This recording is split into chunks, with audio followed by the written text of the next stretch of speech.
Hang on to Jones' episode. What episode is this, Keisha? Because you don't 10. know. It's 10. Yes. You're not. Sorry, Spanish-speaking people. Episode number 10, Hang on to Jones. I'm Rashad. I'm Keisha. And we are a podcast talk about marriage, love, and life, and all things that entails. So, quick update. Still out here in these quasi-quarantine streets. Even though people don't think it's not true, that Rona is still out there. So I would advise everybody to still wash their hands. Wear your mask in buildings. You know what I'm saying? Make sure that y'all staying safe because, you can still get got. So, that's all I got. About the Rona. Yeah, I got nothing to say about the Rona. We here. So just kind of wait and see what they do for the school year. Yeah, I don't want to talk about school. In August. But other than that, that's what we can do, trying to make the best out of Corona. The best out of Corona? The rest of the Corona, put a lime on it. Oh, really? Diaz, I get it.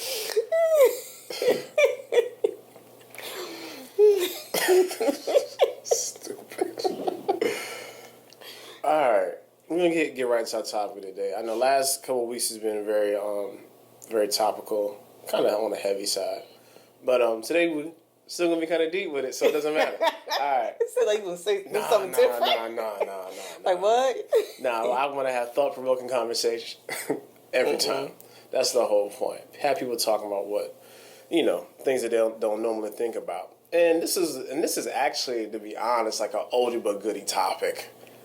Really oldie but goodie topic. And that is in regards to marriage or just relationships in general, but especially marriage because we married. Who should submit to who? I felt like a bitch right no, the movie Sprinkle Tea. Yeah. Maybe I add that in post. Right? Right? Like, I'm not going to add it in post. Who should submit? Who should submit to who? Would you say that was difficult for us in the beginning? You didn't answer the question. I don't know. I think submit one to another. You really cut to the chase, huh? All right, guys. It's been a fun episode. See you guys next week. I think we submit one to another. I had a hard time with the word submission when we first got married. Like, that was like a curse word. Why? Because my definition of submission was doing everything the man tell me to do. Like, I didn't have a right. I couldn't be me. Everything had to be run through you. And I was like, oh, no, independent woman. I ain't doing that. So I had, I bucked real hard. Like, no, if he say go left, I'm going right. Even though going left was probably my destination. And I can remember one time we was in the car, and I was mad. Just by submission, you was like, turn left. I was like, no, don't tell me what to do. And I had to turn left to get home. But it was literally like that. Yeah. You remember that? No, I Come don't. from the military base. I don't remember that. He was like, turn left. Like, don't tell me what to do. I don't even want to remember that. Let's keep that memory suppressed. It's probably a very traumatic day for me. But submission was a hard thing for me. Why was it so hard? My thought process, just what I thought submission meant. All right, so aside from doing everything the man told you to do, what informed you of that? He want me to say him. You see his face, right? No. What informed you of having that thought process? Honestly, I'm thinking I don't know where it came from. I think sometimes listening to older women about submit, and it always came to me as catering. Catering to your downfall. It's just forget about you. Just make sure he got everything.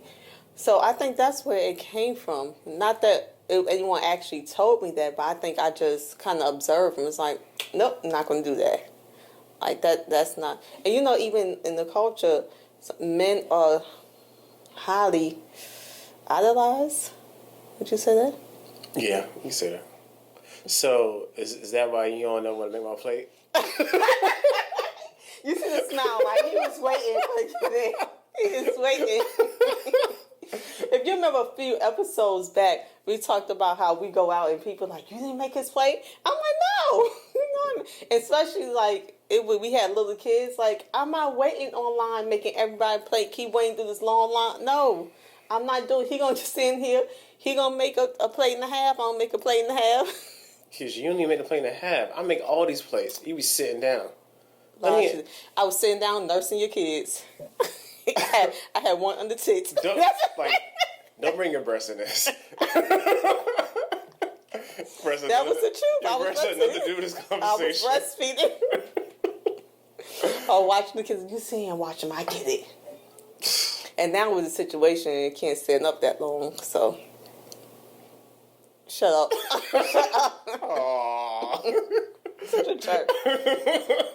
What did you think submission was?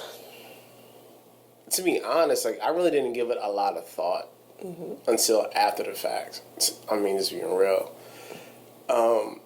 Especially because if you look at it just from just a aspect of how our relationship works, we were fighting each other on a lot of things for a long time. So there was no concept of truly submitting to anything. We were submitting to a lot of things that we wanted, a lot of ideas. We were submitting to, being in a marriage, having a relationship, but like actually submitting to each other, like that didn't come until a lot longer down the road, So after I really started to look into it and really started to give in some actual credence, submission then became just knowing when to acquiesce or give in, and give in a way that's going to be healthy for both of you. So again, like you said at the beginning, like it has to be a mutual thing, because if it's not, then there's always going to be this air of unfairness. And I'll just explain to you Keisha's economy of fairness. When it comes to being fair, if it's not fair for Keisha, then it's not fair at all.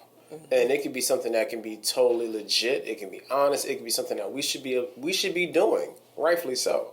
But if Keisha feels it's not fair to her, then it's not a thing. No, fairness, period. Nah. I would say even with the children. But especially early on. Yeah. Like, it always had to go on my side. Yeah, and then it was like really hiding under the guise of fairness. And after I caught on to it, I was like, yo, like, this chick really out here talking about what's fair, and everything is really like kind of leaning your way in all these decisions. And I was like, yo, like, that was fair. This is not right. That was fair. And yeah, it was fair for you. You know what I'm saying? And then it really took us really like kind of just really sitting down and having honest conversations about what we really wanted and what we want from each other and what we want from a marriage, like we said in an earlier episode, to really kind of actualize or like make come into what we want being fair to be and what we want just being submitted to one another is. So would you say your definition, we were married when you were 19. Did you say? No, you weren't 19. I lied. No. You were 22, 21. I was trying to make your age a little bit higher. So I could say I was younger. But getting married at 21, would you say your definition of submission has changed from 21-year-old Rashad to almost 40-year-old Rashad? Definitely. Definitely. Because back then it was definitely more of a sort of traditionalist, dogmatic, very staunch and stern type view of, like, somebody needs to submit to you, yada, yada. Even though, like, I really didn't buy into a lot of that because that really wasn't what I wanted in a wife anyway. Because I knew, like, if I had somebody who was going to just do everything that I said, then I would just be dominating the marriage. And there really wouldn't be See, honestly, it wouldn't be fun. You know what I'm saying? Like, after a while, if somebody isn't going to be your equal on whatever lane you want that equality to be in, then it's not going to be fun. Like, I always wanted an intellectual equal of which you are. So if you were just somebody who would really just give in and say yeah to every dumb thing that I said and did, like, that's not really a marriage. That's just me having, that's just you having an obligation. And I didn't want you to be. I didn't want you to be obligated to me. I wanted you to be in a marriage and in a union with me. If that makes any sense. I see it different because when we first started married and dating then married, you tried it a few times. You tried. Why? Because I said so. And why do we need to do that? And that was just sense was like, and sometimes you're like, I don't know, but that's what it is. Okay. So I would say grown now we have more of a discussion. It's a dialogue. Yeah. What's the pros and cons of this? Let's sit down. We do this. How it's going to benefit us? How it's going to hurt us? I think it's more of a conversation. But I think submission first came, honestly, giving credit to you. Just going to sound kind of being the example of how to submit. Because I bucked the system for a long time. And I feel like, when we first started dating, but then when we started, it was kind of like you was even killed. Like showing the example. And then eventually I was like, oh, well, yeah, he didn't do it. Maybe I need to calm down a little bit. Yeah, and I think part of it was a lot of, I think, testing you.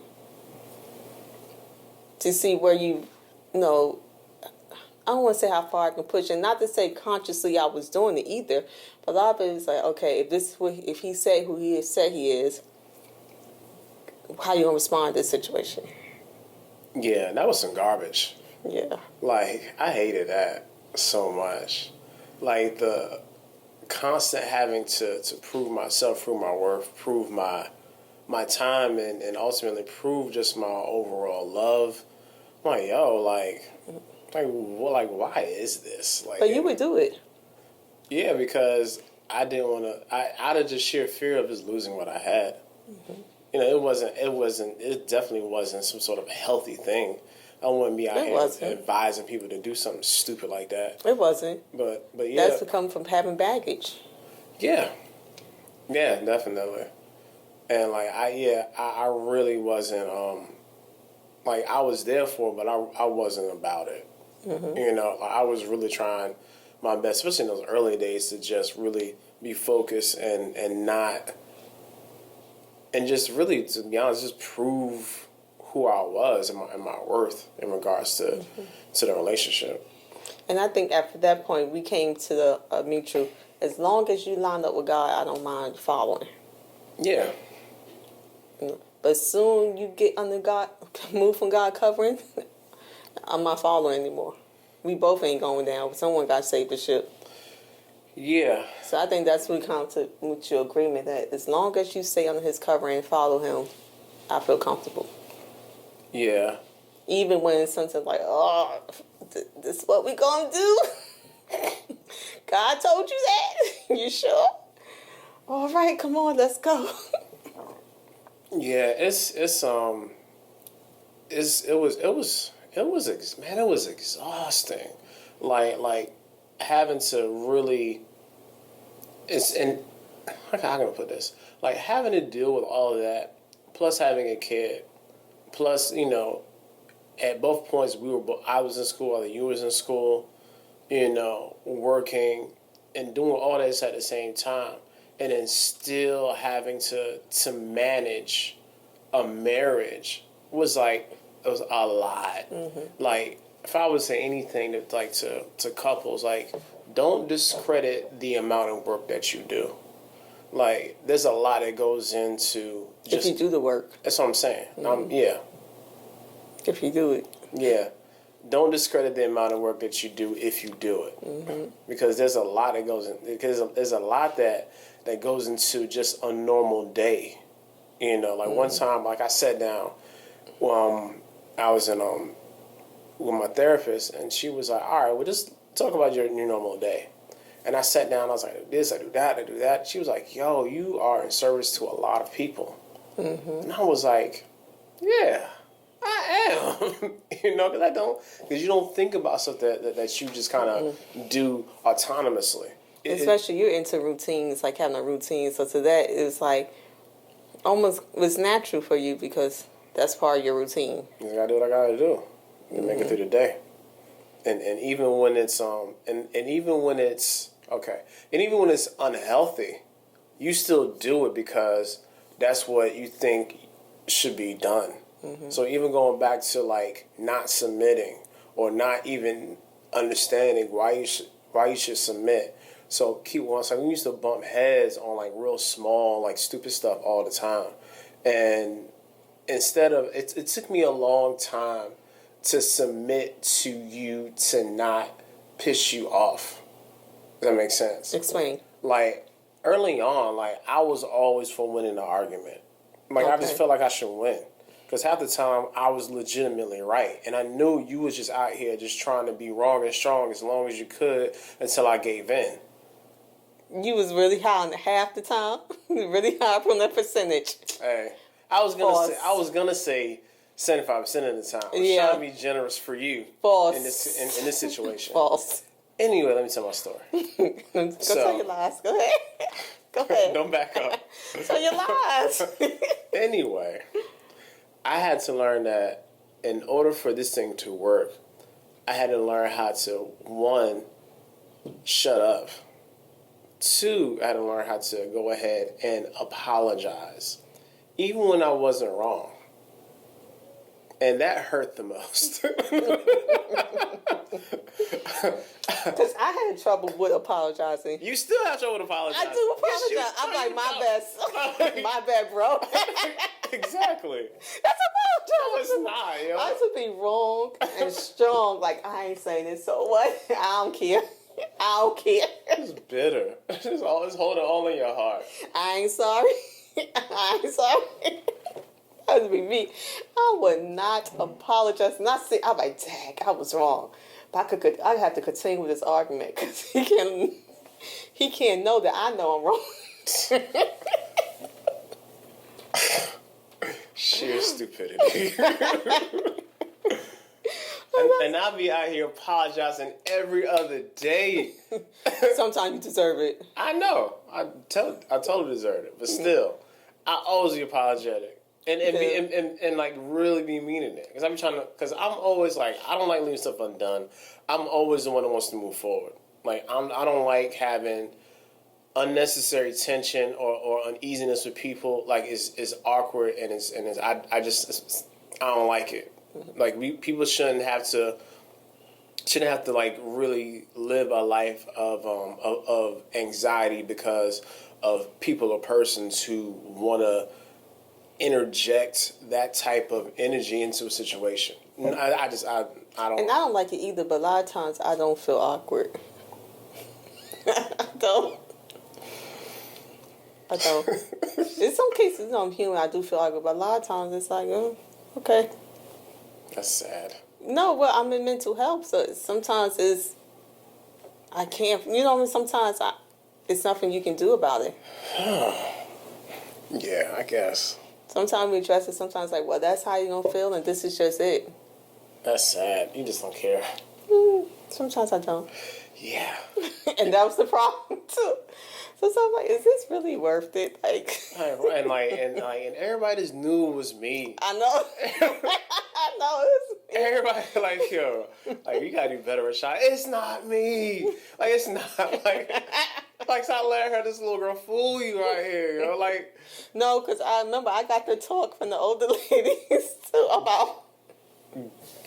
You was some garbage, man. Like. But it was still, honestly, and not that I was consciously doing, but it was still, like, it was testing you. Now, looking back on it, it was to see that if you're really going to be here, you're going to, you know what I mean? You're going to be down almost like for whatever. Yeah. Sometimes, like, I don't like this no more. Like. But the next day, but that's how, it was hard. And even, like, where did you get your definition of submission? my early on, like again, I really didn't. It really wasn't a whole lot of thought for me. Like I didn't think about it. Yeah. What I did not want to do, like I really didn't want to have like my relationship be like kind of like how my parents' relationship was, because my mother always kind of just did what my dad wanted to do, and never really voice her opinion, but still be low key mad, mumbling at them. I'm like why didn't they say something? Like, Oh, so you got like the direct opposite with me. Like, yeah, so and I asked for that, and I got that to varying degrees, which I was not aware of at the time. yeah, prayers has been answered. Yes, like on 10, you know. So like I really like I saw that and I was like, man, this song sucks. Like, and I really always wanted to make sure that my spouse had a voice. You know, like was able to say what they wanted to say, didn't feel any reservations or any sort of like unnecessary pushback from me. I really wanted to be able to freely have a voice, and you always had that. And you know, thinking about it now, I think I took submission as abuse.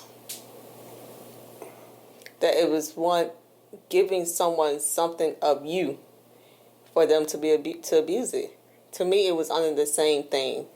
Oh. Now looking back on it, and it could mean that if you're not on the line, you know, with someone, you're not on the same page. Yeah. Yeah. But I do believe one to, submit one to each other, one to another. But some things, Rashad clearly takes the lead in parenting. Would you say I'm the one that I discipline more? No, I say you discipline harder.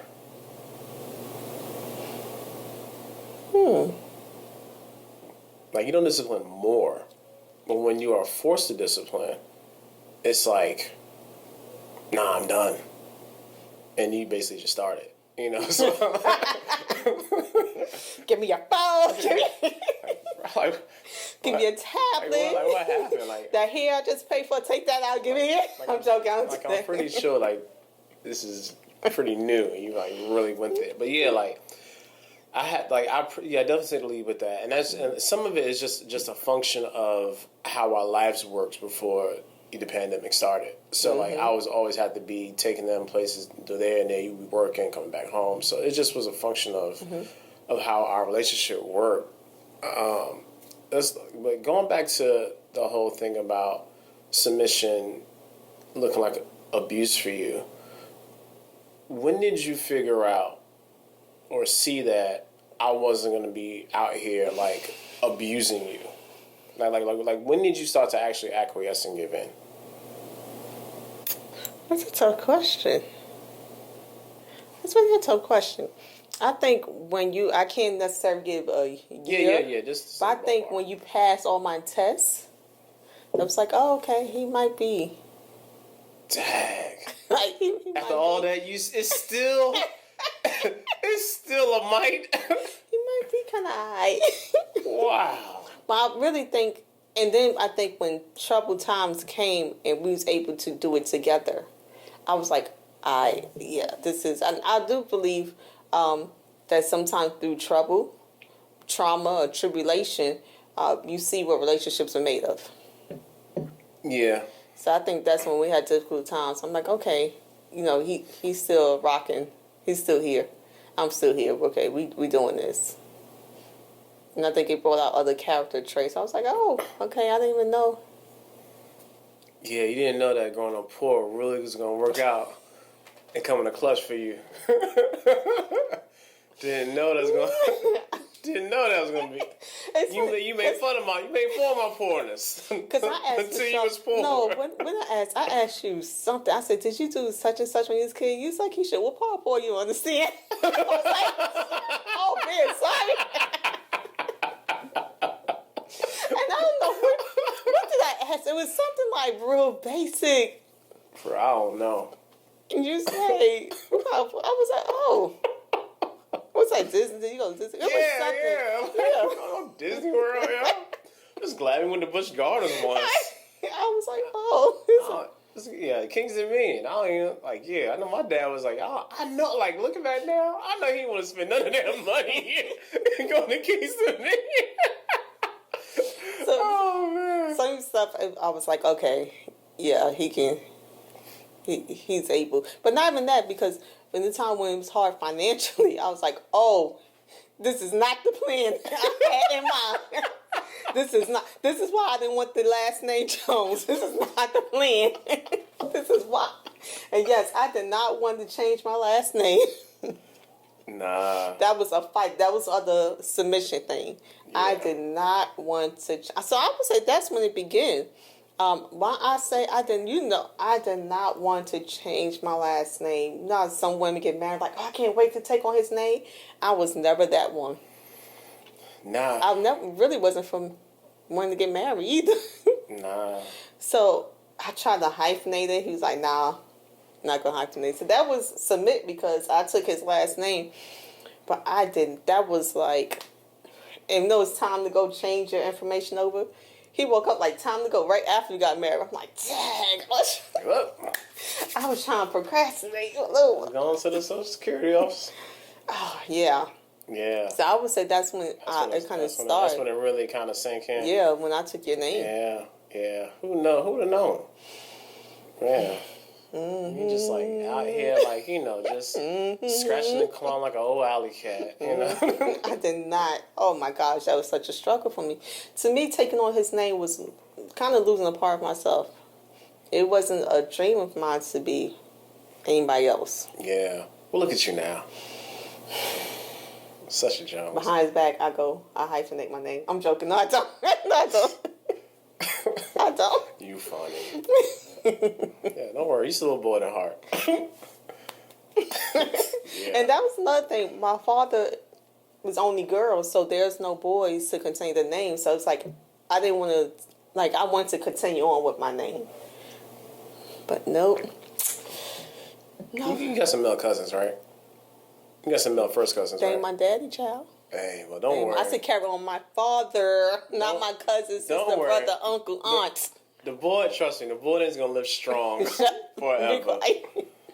So I would say that was like the first, put my feet in. Like, I really had to.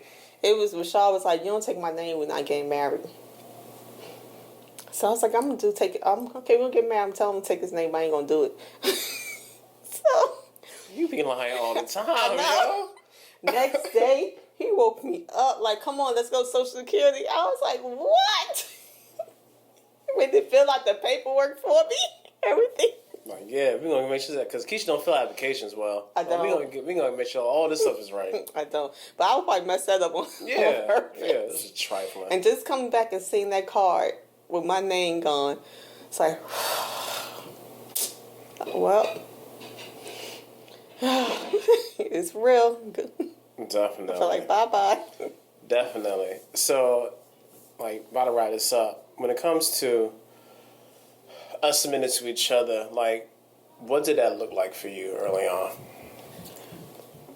Very beginning, my concept was abuse. No, somebody. I know, but but now I just really feel like feel confidence, as long as he's lined up with God, that I don't have to carry the burden. I don't have to do it alone. I have someone I can talk to about it. And sometimes he's like, Keisha, this is the plan. I'm like, oh, cool. You prayed God about it? That's what he told you? You feel good? I'm down. I don't have to. It's a lot more trust. I don't feel like submission is abuse. For it to be done correctly is really beautiful. Yeah. It really lifts a lot of weight off of you. I don't have to hold it down. And if I do drop something, you there to pick it up, and vice versa. Yeah. So basically, submission is really just working together. If you really want to put in kind of encapsulate this entire conversation. If I submit to you, you submit to me, it's going to be a collaborative effort. Mm-hmm. I do my part, you do your part. Something crazy happen, or if somebody does something that's kind of out of line, we can talk about it, and really come back to the quote unquote table and really figure out how we're going to move forward. So that's like the most succinct way that I can explain. It's really a team. It has to be a team. You know. And understand that me submitting to you or vice versa doesn't mean that I'm losing myself. Yeah. You know, it doesn't mean that I'm giving away my independence. Identity. I won't say independence or identity, or you know that I'm a crutch. It doesn't mean that I can still be submissive and be me. Yeah. You know, it doesn't take away my identity. It doesn't take in some areas I'm independent. Like when I go to work, that's independent work. Yeah. It's not. Yeah, and even like when it comes to like, especially like being like a male, like you saying you submit to a woman, like this sounds like the antithesis. Really, call it the same time. That sounds like the antithesis of masculinity. Mm-hmm. I just want to make sure that men understand if you don't submit to your wife, you'll just end up submitting to a bunch of other things unbeknownst to you. And you'll end up losing something because you never totally surrendered and submitted to your marriage. I know that sounds kind of harsh, but like it's really the truth. I like that, to your marriage. Like you have to submit to the marriage, to the concept of like, I'm going to be here. I'm going to love my wife first. And we're going to do what we have to do to make sure that we're here doing this together. Mm-hmm. And a lot of times people start to cause rifts and separations because the together aspect goes away.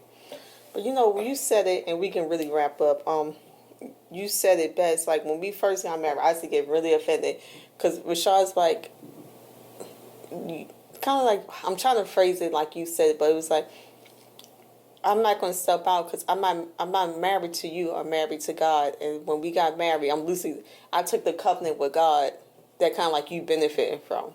Yeah. So even with submissive, it's like that covenant we made with God.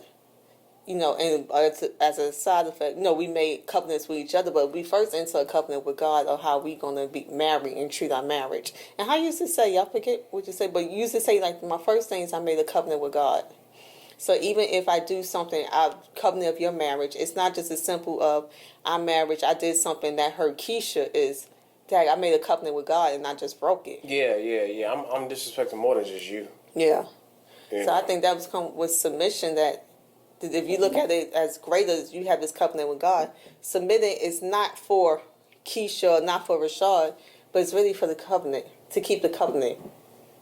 Yeah, this promise that we made before God and man, you know, that whole thing, if you take it seriously, then it'll be the cornerstone of your relationship. Mm-hmm. Like I take it seriously. So I try my best every day to really live a life that's going to be honorable to my marriage and also to, first and foremost, like my wife. Because if I'm out here wilding, it's just an eventuality before somebody tells and lets you know. Oh, God. Oh, yeah. Or you just figure it out on your own. Like, hey, let me ask you a question.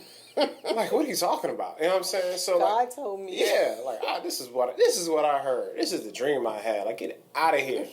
You know, so really want everybody just to understand that being married and being submitted to one another is just like, it just makes marriage easier when you all figure out what that looks like for you all. Mm-hmm. That's like the main thing. I think we can close on that note. Yeah, so episode 10, Hang with the Joneses, talking about what is submission, being submitted to your spouse. Don't forget, like, share, subscribe, all of the things. Mm-hmm. Also, Patreon. If you want to see more stuff, you want to have exclusive content rather, join the Patreon. It's going to be Hang with the Joneses. Patreon.com/Hang with the Joneses. And that's it for this episode. I hope you guys have an awesome week. Jose.